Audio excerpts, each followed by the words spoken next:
Hi, I'm Dr. Andrew Barker, and this is the Mycroft online lecture on Chinua Achebe's Refugee, Mother and Child. This poem was written in the late 60s, early 70s.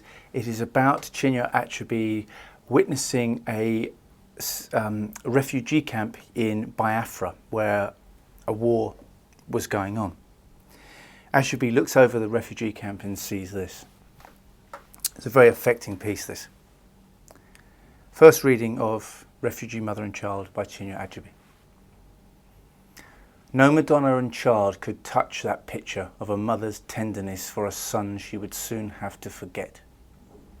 The air was heavy with odours of diarrhea, of unwashed children with washed out ribs and dried up bottoms struggling in laboured steps behind blown empty bellies. Most mothers there had long ceased to care, but not this one. She held a ghost smile between her teeth, and in her eyes the ghost of a mother's pride as she combed the rust-coloured hair left on his skull, and then, singing in her eyes, began carefully to part it. In another life this must have been a little daily act of no consequence before his breakfast and school. Now she did it like putting flowers on a tiny grave. This is a wonderful poem, this, with some wonderful moments in it. I always feel a bit guilty when I'm teaching it about the horrific nature of the subject matter and me drawing attention to the way the emotions are created in us due to the way Achebe has written the poem, as if the form and the poetic talent of the writer is somehow what is creating the emotions in us, and not just the horrific nature of the real incident that he's actually writing about. But here's the poem. No Madonna and child could touch that picture of a mother's tenderness for a son she would soon have to forget. A Madonna and Child is a religious painting of Jesus Christ and Mary, his mother. And it's a generic painting. Basically during the time of the Renaissance, even after actually, when the church controlled most of the funds allotted to the world's best painters, they were sort of obligated to paint the same things over and over again. So all the great Renaissance painters, they tend to paint religious paintings, Christ on the cross, lots of them do Last Suppers, and they all do one Madonna and Child, one picture of Jesus Christ and his mother, the infant Christ and his mother. And there's only so much you can actually do with a picture of a child and the mother. Well, there's not actually, there's loads of things you can do with it, but if the child is supposed to be the deity incarnate that you either believe in or that you're being paid to show, you've got to have the mother's face looking at the child in awe, love, tenderness. You couldn't have a Madonna and Child with Mary scowling down at the child as, what an ugly baby you are. What Achebe is saying here is that the best painters the world has ever seen painting a picture of a mother looking at her child. All of the best painters in the world, none of them have ever been able to capture the look of tenderness that he sees on this woman in a refugee camp.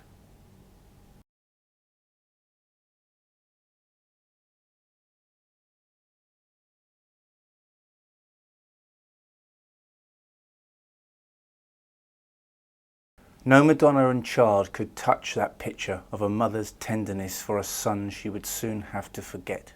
And we must ask ourselves why. Why is it that no picture that's ever been painted by the best painters the world has ever seen could compare to this actual look of real, genuine human tenderness that Achebe is looking at on this mother who will soon have to forget her child? Why will this mother soon have to forget her son? And I'll come back to that question in a minute, because as we read the poem through the first time, we haven't been given enough information yet to understand the answer to that question, or to give the answer to that question. That's the first stanza of the poem. The second stanza contains some very difficult sentences to say. Not particularly difficult to understand, I think, but deliberately difficult to say. The first sentence is this: the air was heavy with odours of diarrhoea, of unwashed children with washed out ribs and dried up bottoms struggling in laboured steps behind blown empty bellies. Let's look at what the sentence means first. So the air was heavy with odours. The air stank. It stank of diarrhoea. It stank of the diarrhoea of unwashed children, dirty children, with washed out ribs. Washed out ribs is a great piece of writing and a horrific image. It's the idea, I mean, we have all seen these pictures now time and time again, and too many times. These are pictures of children starving to death, whereby their stomachs become inflated. You can see their ribs through their skins. That's what Achebe is looking at here. The air is heavy with the odours of diarrhoea, of unwashed children with washed out ribs and dried up bottoms, struggling in laboured steps behind blown empty bellies. Blown empty bellies being the stomachs that become inflated with air in these times of intense malnutrition. And the way that Achebe presents this sentence to us, it's very difficult to read. It's as if he's giving us too much information. We've heard enough after the first 2 or 3 clauses, and he doesn't allow us a comma to stop, and he keeps forcing the extra information on us. The air is heavy with the odours of diarrhoea, of unwashed children with washed out ribs, of dried up bottoms struggling in laboured steps behind blown empty bellies, and we're denied that final comma to keep our breath in as we read this. And at the end, wow, that's a horrific thing to see. One could even perhaps say the difficulty of reading this statement is analogous to the difficulty of movement of the child. He continues, most mothers there had long ceased to care, but not this one. So presumably as his eye roams over the situation that he sees, most of the mothers have long ceased to care. They've presumably ceased to care because they're too tired, too starving, too flat out, exhausted. Most mothers there had long ceased to care. It's not an accusation against the mothers. It is a championing of this individual mother that he notices. Most mothers there had long ceased to care, but not this one. What this line in the poem, or this part of the poem, always reminds me of is the scene in Schindler's List with the brown coat. There's a saying that you can't mourn everyone. You can only mourn someone. We need to be able to personify the one person who, through that person, we can understand the suffering of a great many people. In Schindler's List, we see, I think they're cleaning out the Warsaw, destroying the Warsaw ghettos. And Schindler notices a girl in a brown coat. The film is, of course, in black and white. And for 5 or 6 seconds, the camera follows his gaze as he notices this girl. And then an hour and a half, probably 2 hours later in the film, he sees some Jewish people being burnt, and the Nazi who's got the Jews in the wheelbarrow just upends the wheelbarrow, and you see the little girl there with the brown coat on. And it's a brilliant way of focusing your attention on the one person through which the suffering of all the others is focused. Now, here, as Achebe looks over the Biafran refugee camp, his eyes focus on one mother. Most mothers there had long ceased to care, but not this one. She held a ghost smile between her teeth, and in her eyes the ghosts of a mother's pride, as she combed the rust-coloured hair left on his skull, and then, singing in her eyes, began carefully to part it. So the mother that Achebe concentrates on, she held a ghost smile between her teeth.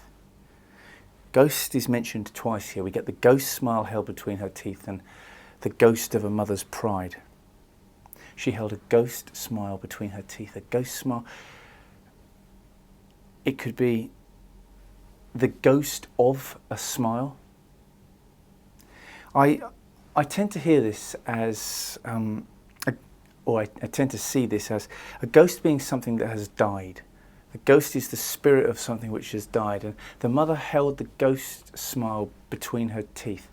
She was trying to smile, but the living smile has died and has gone. I mean, almost comically with this line, I tend to imagine it as like a Tom and Jerry cartoon as well. You know, when someone dies in a Tom and Jerry cartoon and you see their spirit ascending from the body. And I've always imagined this idea. She held the ghost of a smile between her teeth, as if the smile is dead and the ghost is, ascending from her face, and she's trying to hold it between her teeth. As long as it's still there, it gives her some sense of hope.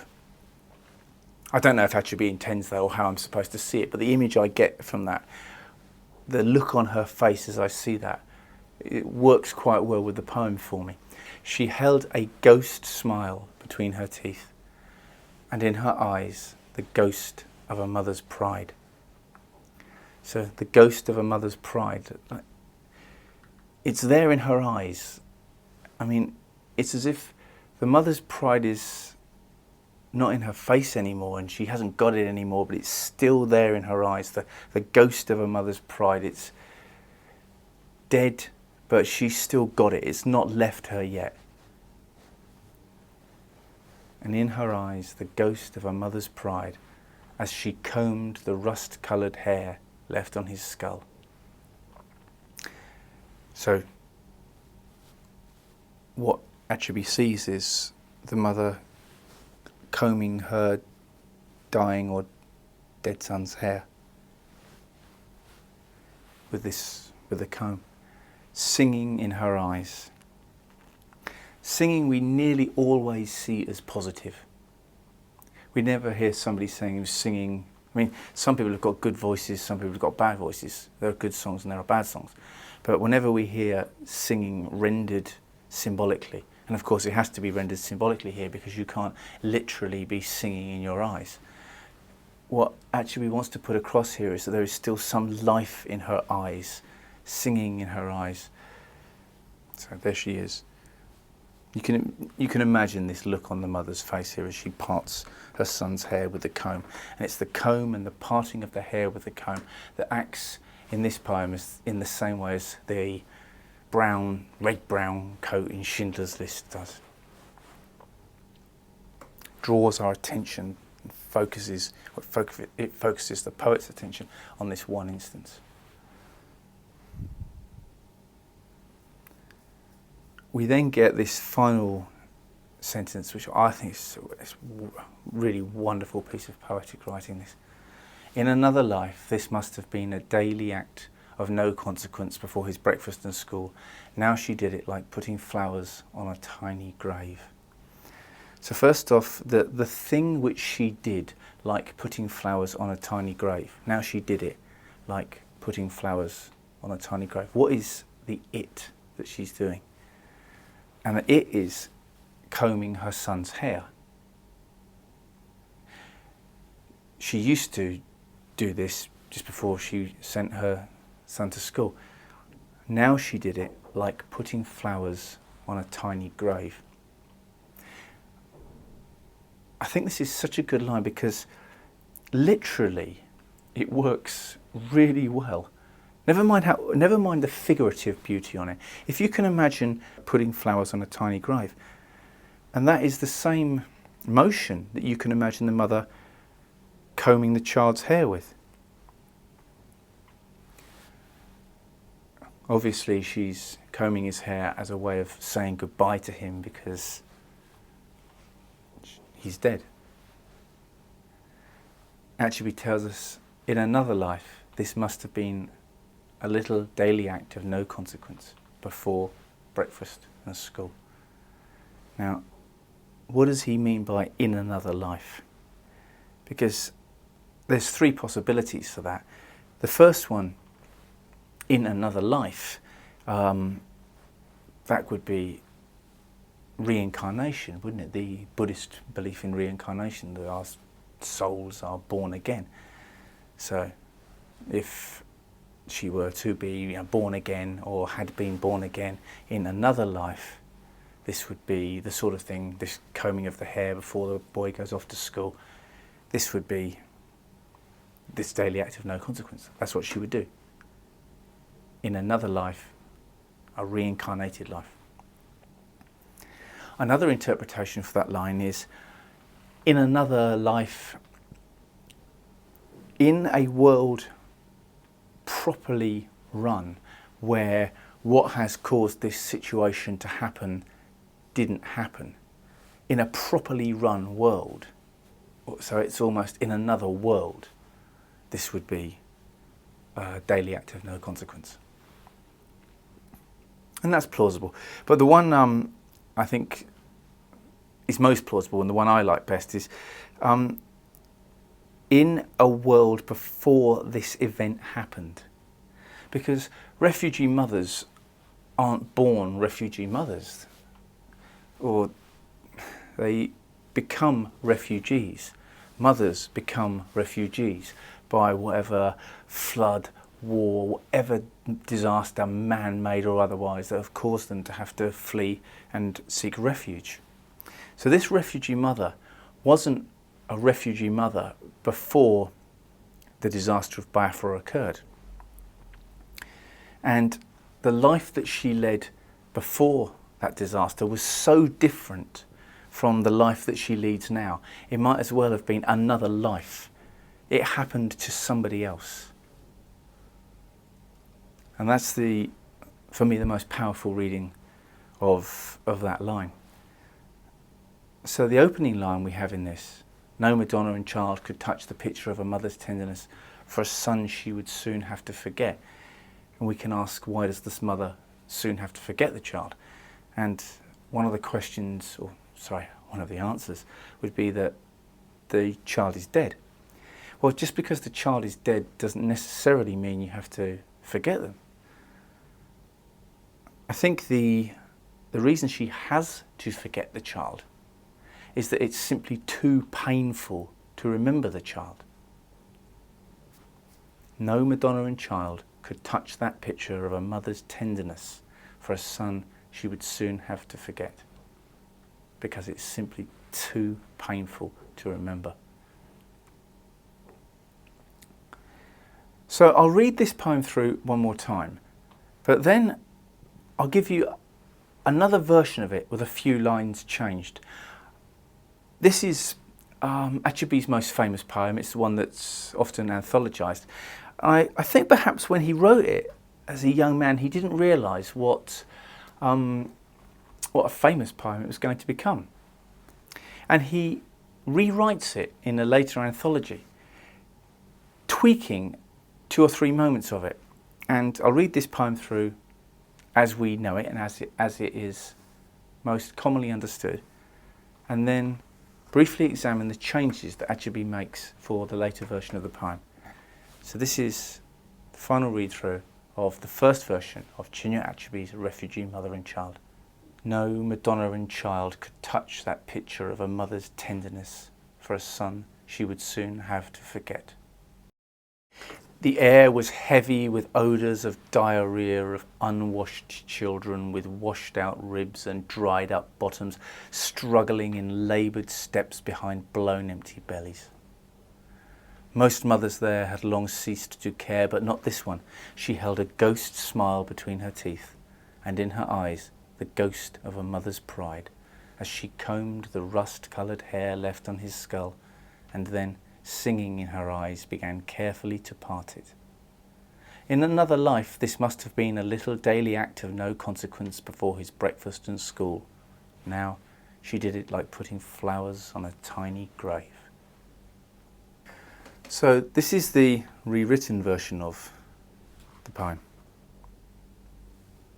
No Madonna and child could touch her tenderness for a son she would soon have to forget. The air was heavy with odours of diarrhea, of unwashed children with washed out ribs and dried up bottoms waddling in laboured steps behind blown empty bellies. Other mothers there had long ceased to care, but not this one. She held a ghost smile between her teeth, and in her eyes the memory of a mother's pride. She bathed him and rubbed him down with bare palms. She took from their bundle of possessions a broken comb and combed the rust-coloured hair left on his skull, and then, humming in her eyes, began carefully to part it. In their former life, this was perhaps a daily act of no consequence before his breakfast and school. Now she did it like putting flowers on a tiny grave. So, of the changes there, we are given more attention to the way the mother cleans the child before combing his hair. We are told that she is humming in her eyes, where previously she had been singing. And this is important because we can hum in a much more melancholy way than we can be singing.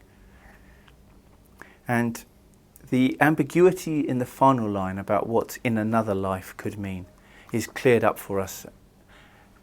Achebe tells us in a former life.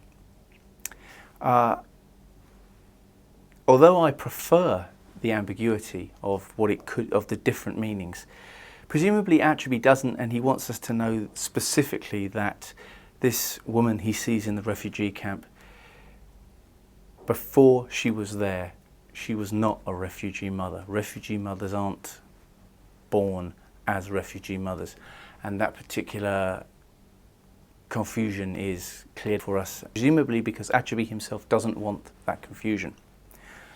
But I think the most telling difference that Achebe makes in his slight rewriting of the poem is in the title. The poem that is most often anthologized is called Refugee Mother and Child. The rewritten version, the one I've just read you, is called A Mother in a Refugee Camp. Now, the reason he does this, I think, is because to call someone a refugee mother means she is a refugee before she is a mother. If you call the poem Mother in a Refugee Camp, she is a mother who happens to be in a refugee camp. And the second title, to me, is much more respectful of the woman who is in those circumstances. She is a mother in a refugee camp. She isn't a refugee mother with a child. That was the Mycroft online lecture for Chinua Achebe's Refugee Mother and Child, as it is often known, or the poem rewritten as A Mother in a Refugee Camp. I'm Dr. Andrew Barker.